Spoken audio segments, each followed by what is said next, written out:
You're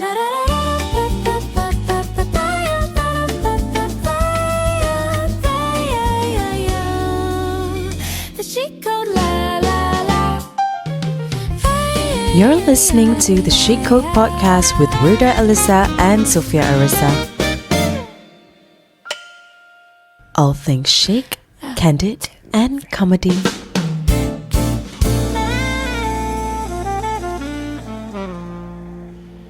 Hey girlies, welcome back to another episode of the Chic Code Podcast, and this episode is proudly brought to you by Bipti Design. Crafting your dreams and transforming spaces into personal sanctuaries that reflects who you are.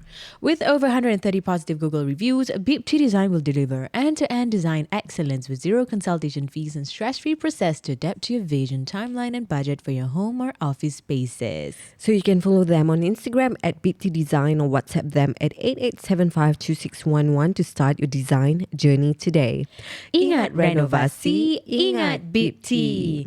Thank you, Bipti, for powering our episodes. And let's see what are they up to. Wow, 3 days ago. Oh, that's nice. That's really nice. Kau pantry curve. Oh, cantik. So this one is a project dekat 210B Tengah Garden Waterfront. It's a 4-room BTO. You can see the rendering lah. The rendering. The rendering. Yes. Very nice. What concept is this? Is it? I also don't know lah. Woody. Japan-y a bit. Kan? Yeah, Japan-y. Yes.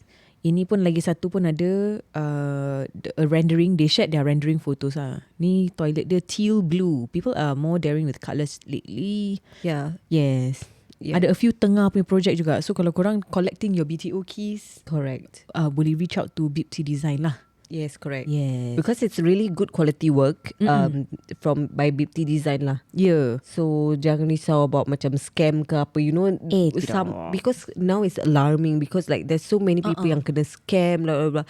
But you know Bipti Design has been around for quite some time already. And yeah, very trustworthy, very dedicated team of designers working on your house. Betul, itu yang paling penting sekali when you want to look for ID. Betul. So today we are back with your favorite segment. Dah ready audio kan? Cerita hantu. Yeah. It has become my favorite segment also. One of my favorite segments. Cerita yang korang hantar ni semua best-best. Aku baru nampak title-title dia. Nak pasal apa? Ada banyak. Betul. Ui, okay. Aku start dulu. Okay. Awas. Cerita Pocong. Lama. Dah lama kita tak baca cerita pasal Ciki Chong. Hai Wirda dan Sophia. First of all, I love you girls so much. Love. You guys have literally been my daily companions, especially during my pergi balik kerja moments. Rasa macam ada kawan, teman I every single day. Just call me Nana, okay? Okay, hi Nana. Okay, now let me tell you my horror story. Okay. And trust me, sampai sekarang, I still cannot forget what happened that night. Masa tu we all baru pindah masuk college block baru. Everything felt normal at first. Sampailah I got a roommate yang ada 6 sense. At first I thought she was joking, but slowly things started to get weird. Dia selalu kena rasuk. Tengah tidur suddenly bercakap suara lain. Kadang-kadang she would stare at the window for so long sampai I rasa uncomfortable. And somehow, every single time benda tu jadi, I was always the one helping her. Honestly, every night, I felt scared. Oh, yo. One day, she balik kampung sebab family dia bawa pergi berubat. Okay? So, tinggallah I seorang dalam bilik tu. And trust me, the room felt very different without her there. Sunyi dia bukan sunyi biasa. It felt like something or somebody was watching me. I got too scared sampai I asked for another friend to sleep with me that night. Our room had single beds, so we pushed the beds together sebab I seriously tak nak tidur seorang. Everything was okay at first until around 3 a.m. I suddenly woke up. And for your info, kalau I tak pakai glasses, I can barely see anything clearly. So masa I bangun tu, the whole room looked blurry and dark. Cuma ada sikit light from the outside masuk through the window. At first I thought my friend was sleeping beside me. But then, I froze.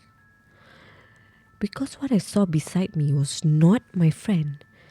There was this huge thing beside me, wrapped completely in white cloth. Macam kain kafan panfan. Shut up. I couldn't see her face. Tak nampak tangan. Tak nampak apa-apa.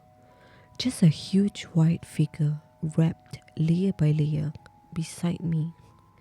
And the scariest part, the room was dead silent. No fan sound, no outside noise, nothing. I terus rasa badan I sejuk gila. But somehow, instead of lari, I moved closer. Until today, I still don't know why. Maybe sebab Mamai, maybe sebab curious, or maybe sebab benda tu wanted me to come closer. Oi. I remembered my hands shaking badly while I kept whispering, Apa ni? Apa ni? Over and over again. Then, I started unwrapping it. Bro.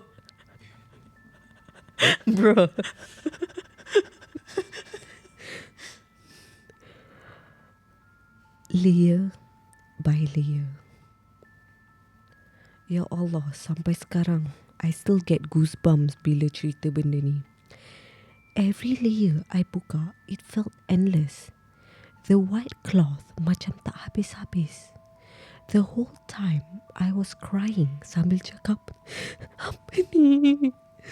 Apa ni? What? Don't look at my face.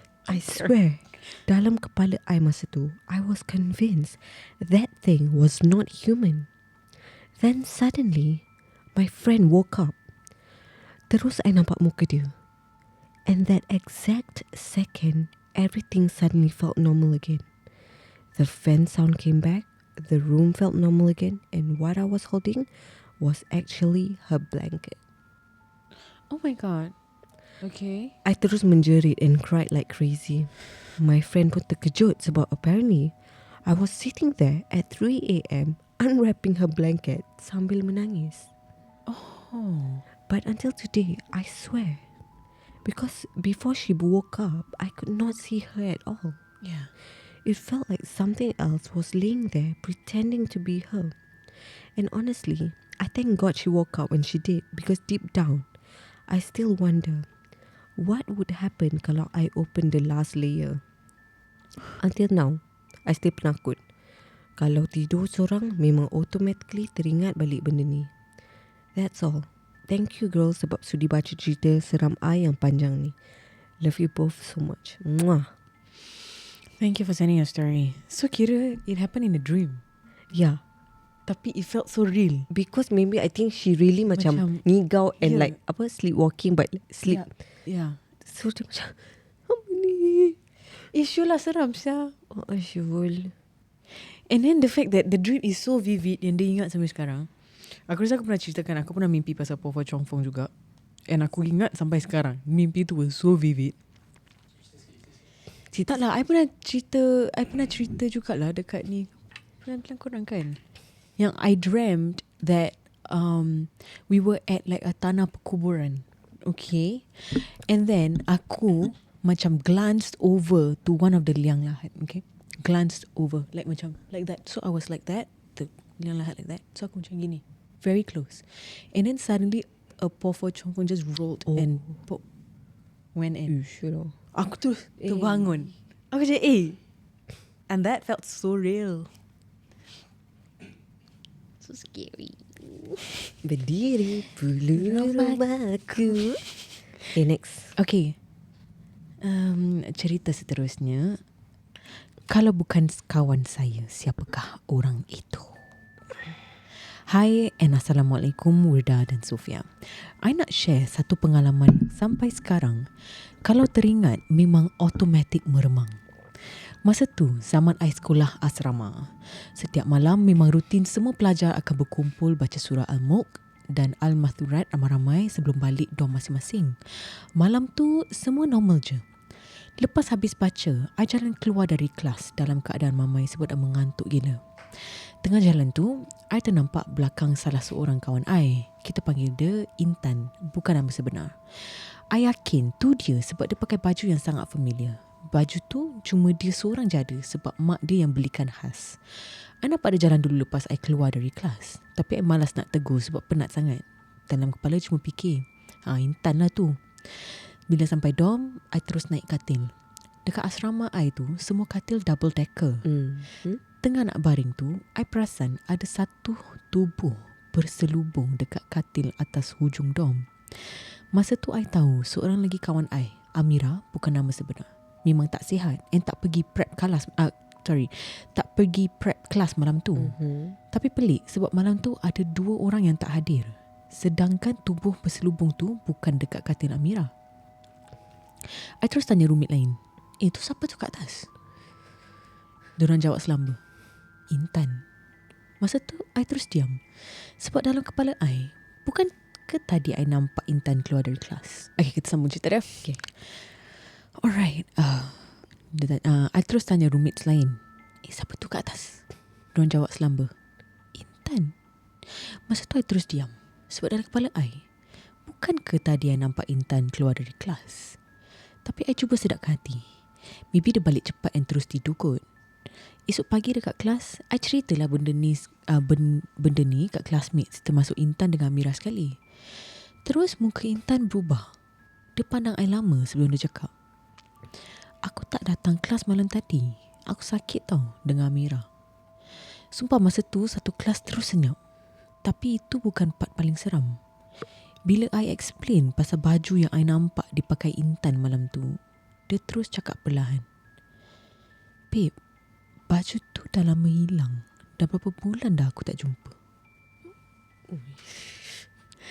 Masa tu memang rasa darah macam berhenti sekejap. Korin dia curi Syul. Korin dia dapat jumpa baju tu. Lepas tu Amira terus menyampuk, nasib baik kau tak tegur benda tu semalam. Kalau dia pusing muka macam mana?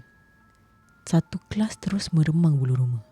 Sampai sekarang I still tertanya-tanya, kalau bukan kawan I yang I nampak malam tu, jadi siapa sebenarnya yang jalan depan I? Itu je saja my story. Sorry if I email panjang and tak scary. Love you guys. Scary. Baju tu dah lama tak jumpa. Itulah. Mana Corin dia dapat jumpa pula baju tu? Pandai Corin kau cari. Hai, okay, cerita seterusnya. Hi Wirda dan Sofia. Hope all is well for you girls and your family. Love listening to your podcast. Layan I bila I pergi kerja, drive to work and back home. Okay, I need a story very short je. My husband tengah on reservist. He is in the army, so kena stay in. Okay. I am staying with my in-laws, but selalu my brother-in-law and mother-in-law balik lambat. Okay. Diorang pun kalau balik terus masuk bilik and pintu always close unless makan dinner dekat dining table. So usually I tak tahu if diorang dah balik ke belum. Okay. Since my husband is on reservist, my parents kesian I makan sorang-sorang. They asked me to go to their house for dinner for 2 weeks yang my husband tak ada. Tapi hari tu je I malas sebab ingat nak sleep early, so I balik je dinner and makan kat rumah. Okay. I dah makan, mandi all, so I video called my husband. I tengah berbual, telling him about my day. Tiba-tiba I macam dengar he said something, tapi suara dia deep and garau tau. Then I macam, apa cakap? My husband reply, tak ada apa-apa, I tak cakap apa-apa pun. Then I just brush it off aside. Mungkin his bunkmates lah berbual kat belakang. So I continued berbual. Then suddenly I dengar again the same ground man voice, but now very very deep and loud. It repeated a word I said, tapi in slow-mo. I terus froze and I cakap dengan my husband I nak hang up. He asked why. I terdiam. Then I WhatsApp text him. I hear voices. Seram 2 kali. They reply, what voice? Then I said like garau and repeat what I said. And he replied, buka TV on surah ayat kursi. I shaking, ambil remote cepat-cepat, on surah dekat TV. My husband texted my mother-in-law and brother-in-law. My mother-in-law tak ada kat rumah, but brother-in-law ada. Then I dengar he keluar dari his bilik and on the Quran cube kuat-kuat dekat living room. My heart was still pounding so hard. Ingat nak tidur siang malam tu, terus tak boleh tidur. Okay, that's all. Thank you girls for reading my story. Love you girls and your podcast. Regards, your silly listener. Okay, Adri, I need your help.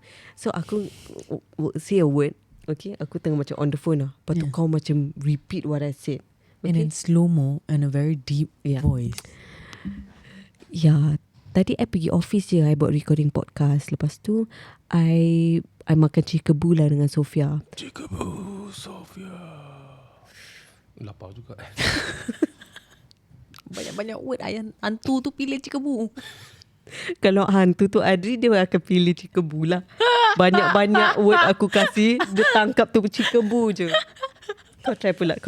Okay. Aku jadi hantu. Tak. Habis apa? Kau on the phone dengan aku on the lakimu. phone. Okay, pretend. Lepas tu tadi dinner you makan apa sih? Oh, sedapnya. You makan chicken rice. Oh, they prepared chicken rice for you ah. Oh, habis lepas tu bangmate lain semua dah tidur? Dah tidur. Hello? Huh? Hello? You belum tidur kan? Siapa yang berbual tu? Tak ada apa-apa.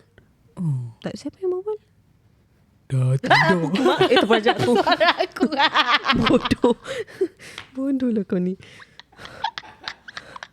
Aku just tengah imagine. Kau imagine like seram actually. seram siya. In that moment. Kita tahu lah banyak hantu telco. Imagine dia join in the call. Kan? Sure. At the station kan. Okay, dia tengah on the phone. Okay. Alright, semua standby. Okay, line clear. Alright. Korang pernah terfikir tak? Macam because we couldn't see them, right? What if they are like planktons? Plankton lah pula. Kau faham tak what I'm trying to say? Imagine Plankton. in that their true form, they are like small plankton macam SpongeBob plankton. It's just that they could shapeshift to a thing that we are afraid of lah. But actually, they are like planktons at like another universe, but they are small. Dia floating ah. Planktons are cute lah. But he is cute and evil dalam cerita SpongeBob. Tapi imagine kau tengah text Sekali kau tengah text, dia bacakan teks. Sure. Sure lah. Dia bacakan teks macam mana sure? Imagine kau tengah text dia husband. Tapi actually benda tu bukan dengan husband, dengan kau. Yeah. So dia macam, teks apa tu? You know like, husband dia belum tahu apa dia nak text, dia dah bacakan. Damn. Tapi husband dia tak dengar. Tak dengar. So benda tu can be Dia pakai either kat earpiece. bunk Tak ada. atau kat rumah dia. Kira dia pakai earpiece while on the phone dengan husband dia. Kau tahu wired earpiece gitu. Dia macam Oh my god. Then lepas tu macam dia cakap, dia macam say something like, You tunggu jap. I WhatsApp you, tapi you stay on the line lah. WhatsApp you. Then dia macam nak cakap, siapa tu kat ni? So benda tu either kat rumah dia atau kat bunk. Kat bunk. Kan? Because bro, if it's at bunk, he would have. Yes. Tapi ni Dekat dia. bro. You should have a compilation of all my EMF on my face. Whoa, okay. Yep. Yep. Okay. Yep. Sophia's turn. Okay, my turn. Right. Salam Sophia and Werda. Trying my luck to resend my email in case this story has drowned in your other emails. If you happen to read this, thank you so much for reading my submission. Love your podcast, by the way. It has been a part of my morning routine commuting to work. I would like to share an incident that occurred 11 years ago. So the story goes like this. The incident happened back in 2015 during my first ever OBS camp. It was a 5 days, 4 nights camp held in Pulau Ubin. Isolated, dark and surrounded by forest and sea. By the second day, exhaustion had already set in. That day, we had to kayak from OBS Camp 1 to OBS Camp 2. After hours under the sun, our arms aching and minds already drained, we finally reached Camp 2, where we were told we'd be spending the night before kayaking again the next morning. That night, we slept in tents. Unfortunately, my group had too many girls and we couldn't fit all into one tent. So me and one of my group mates, let's call her Aina, had to squeeze into another group's tent. Later that night, the other girls in the tent were assigned night watch duty, which meant it was just left with just Aina and me inside the tent. That's when things started to feel wrong. I didn't know at that time, but Aina was a sleep talker. To make things worse, her period had just started that morning. Not long after, the tent went quiet. She began murmuring, soft at first, like she was whispering to someone who wasn't there. Sleep talk lah. I lay there, staring at the ceiling of the tent, trying to ignore it. Then suddenly, Aina sat up. Not slowly, not groggily. She sat up straight, as if someone had pulled her up by a string. Her eyes were closed, but she was laughing. A quiet, breathy laugh. I called her name. Aina! Aina! I shook her shoulder. Nothing. She kept talking. Words I couldn't make out. Like she was having a conversation in her own world. And then she turned her head towards me. Her eyes were still closed. And then she smiled. Tak kelakar eh. At that point, the air inside the tent started to feel thick and hot, like it was closing in on me, and my chest felt tight and I started to panic. I unzipped the front of the tent slightly, just enough to get some air in, and that's when I saw it. From where I was lying, I had a clear view of a large rock about 100 meters away from our tent, and sitting on that rock was a lady dressed in white, her long hair hanging down at her back.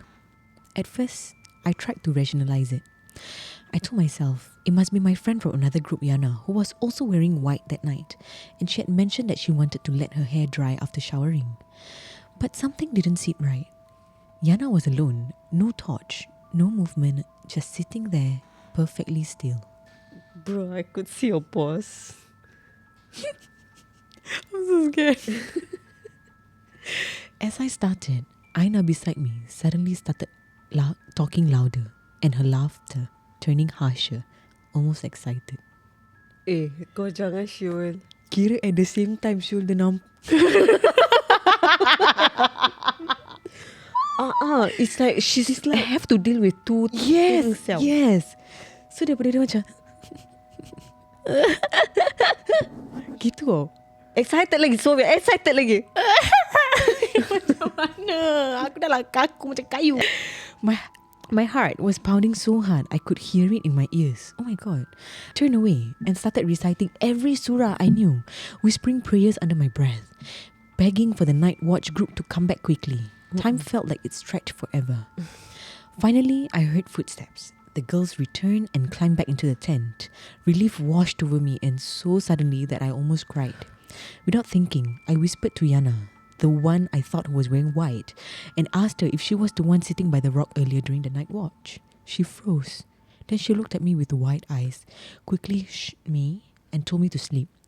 Not long after that, we heard it. Soft crying. It came from behind the tent. Low.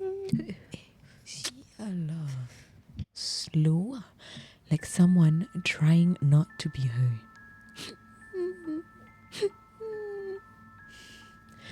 Inside the tent, Aina continued talking in her sleep. She didn't stop. Not that night, not the next. For the remaining 4 nights of the camp, Aina keep sleep talking. We barely slept, and every night, once it got quiet enough, someone would swear they heard movement or whispers just outside the tent. Until today, I don't know who or what was sitting on that rock. While I thought Yana was sitting there, Yana also shared that when walking to the toilet, she heard Quran recitations through the forest at 3 a.m. in the morning. Freaky? Totally. And that's all I have for now. I have more to share, but let's save that for another time. May TCC continue to prosper with lots of rizki from Allah. Ameen. Amin. Love, S. Ameen. Thank you so much. Whoa. I can never do cams, guys. It's not for us. Nope. Absolutely not. No, tak boleh. Aku punya fear of being in a tent apa tau. Macam daripada dalam tu kau boleh nampak silhouette ke or macam an indent on the tent. Oh yeah. Kau tahu? Tengok siluet kalau Siluet kalau tent kau opaque kau tak nampak Tapi kalau nampak macam indent, dia macam, kau tahu. tu tak apa kalau binatang buas macam rimau ke apa ke. Itu nak jual punya cerita. Dia ngap kau. Dengan camp tent tu dia ngap kau. Syul. Seram. Will be wrapped with the camping. Dia bukan pasal apa. Dia macam kalau kau kat tent tu, kau macam you don't know what's going on outside. Yeah, and it's the sakit lah belakang. Itu tak pasal. Sekarang tent dah canggih. Diorang boleh buat letak tilam Glamping, apa kat dalam. But that defeats the purpose, right? Might as well you book me a nice hotel, right? Yeah, I actually need to think about it, Kan? right? Yeah. Yeah. Because aku tak boleh camping because the toilets. Same. Gefelifi a bit lah. Gefelifi. Yes. Yeah.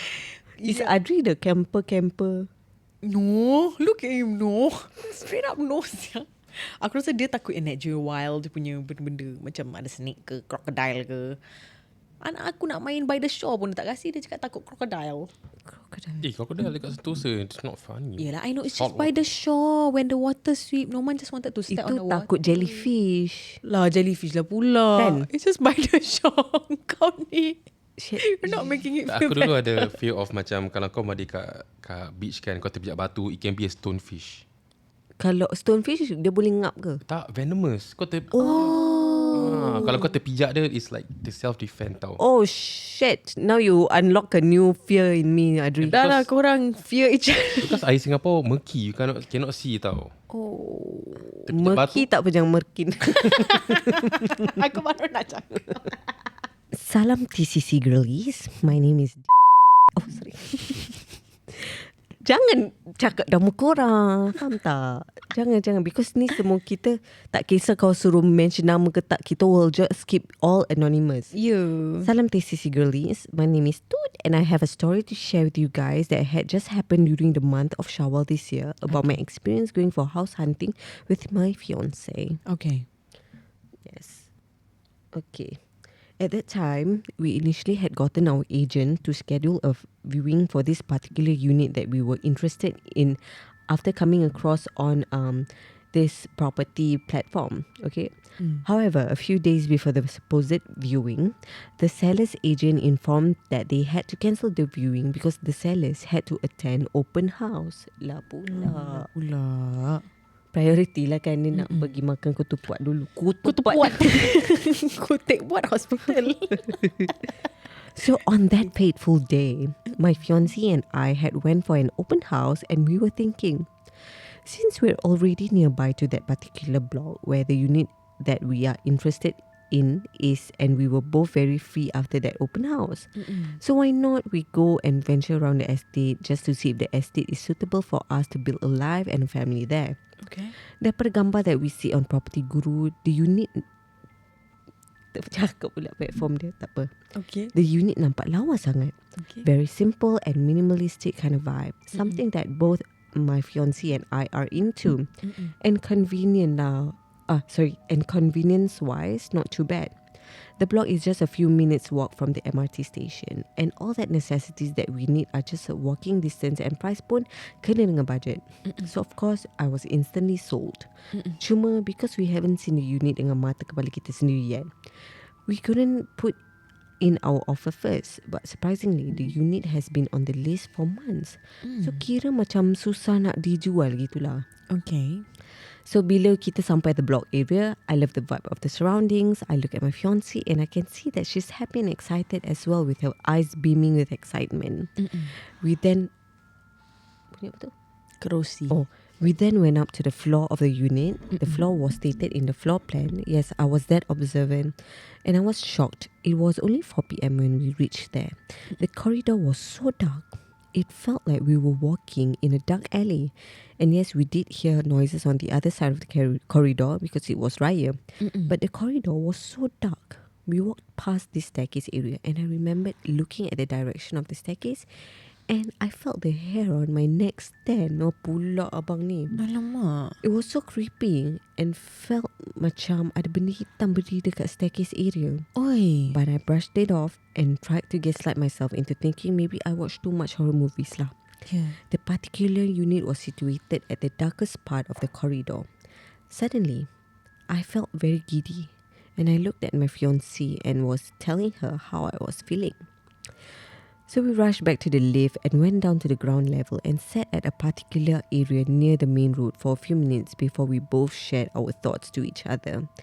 And my fiancé suddenly went, "Now I know why rumah tu susah nak jual." It was a shame. The unit looked great, but the corridor and its vibe were the biggest concerns because I work in night shift and my fiancé work office hours. So I'm worried for her safety at home if I were to work night shift and she's home alone. If we were to buy this unit. Suddenly my fiancé told me, "Sayang, can you bacakan something please? Something doesn't feel right." I look at my fiancé and I can see that she's looking really uncomfortable. So I just bacakan Ayatul Kursi, Al-Fatihah and 3 kul to calm her down and calm myself down too. I then texted the agent if they know the history behind the unit. They told me they did not know, but they have brought potential buyers before, but they were 50-50 about the unit. So they advised the buyers to datang during the night and see the surroundings around to see if they feel comfortable. The potential buyers did so, then they declined the unit. Sekejap So we went down to the ground level and walked towards a place where there's more people around, and my fiancé told me not to take this unit because ada benda dekat situ yang tak sukakan I. I asked her how she knows and she said sebab bila kita sampai tingkat ni, kita jalan kat koridor tu, tiba-tiba tudung I rasa panas sangat. Sebab I cakap kita turun cepat-cepat. We then decided to book a Grab to go to a nearby mosque and solat and calm ourselves down. And then I told my agent that we're not going to proceed with the viewing. Anyways, we are now in the process of buying a house and we'll be getting married really soon.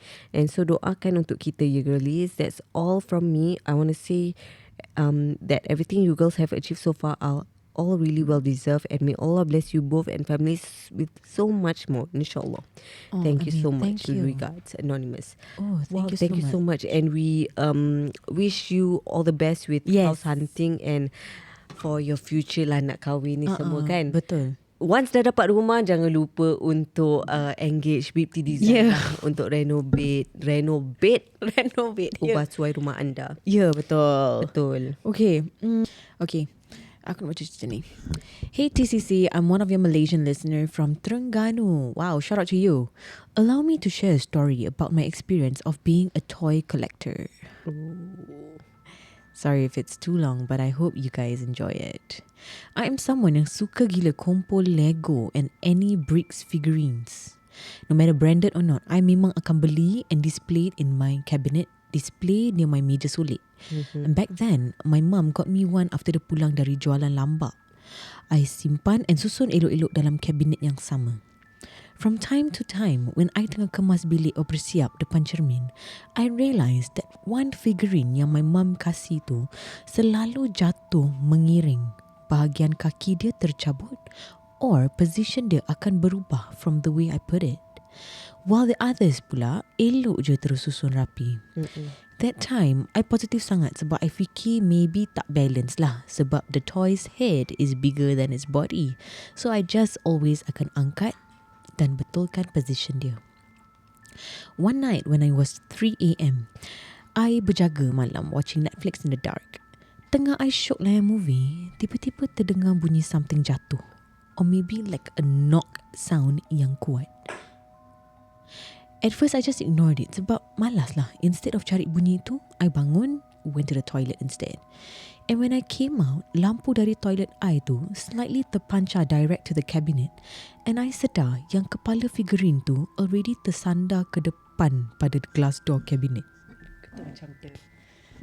Terlean on the glass door. Ayu Adri. Rupanya bunyi tadi tu datang daripada dia, as if dia meronta-ronta minta nak keluar. Esoknya, I terus cabut all its body parts, including the head, and simpan dalam storage box. And since then, no more knocking sound. But what's more interesting is that the toy's head had been missing while the rest of the body parts are still there. I ada banyak lagi cerita seram yang lebih hardcore. Wah, hardcore. Untuk diceritakan. But I'm choosing this one as a warm-up. Warm-up dulu, okay? Thank you for reading my story and thank you for always menjadi peneman di kala makan, driving dan waktu bekerja. Semoga TCC sentiasa sukses and please don't stop menceriakan hari kami sebab nanti I tak boleh nak makan. By the way, congratulations for the silver button. Let's aim for the gold button. Let's go. Thank you so much, guys. Thank you so Siapa much. yang tengah tengok ni, jangan lupa untuk subscribe to our YouTube channel. We are almost reaching 200k subscribers. Thank you so much. We're so grateful for you guys. Every single one of you. Yes. Thank you so much. And itu saja daripada kami today. Thank you for tuning into this episode. Kalau ada cerita best-best, boleh je email kita dekat theshitcodepodcast@gmail.com. Betul. And episode ni dibawakan khas oleh Beauty Design. Kalau nak ubah suai rumah, boleh reach out to Beauty Design. Yes, betul. And thank you so much. We see you all in the next episode. Bye-bye.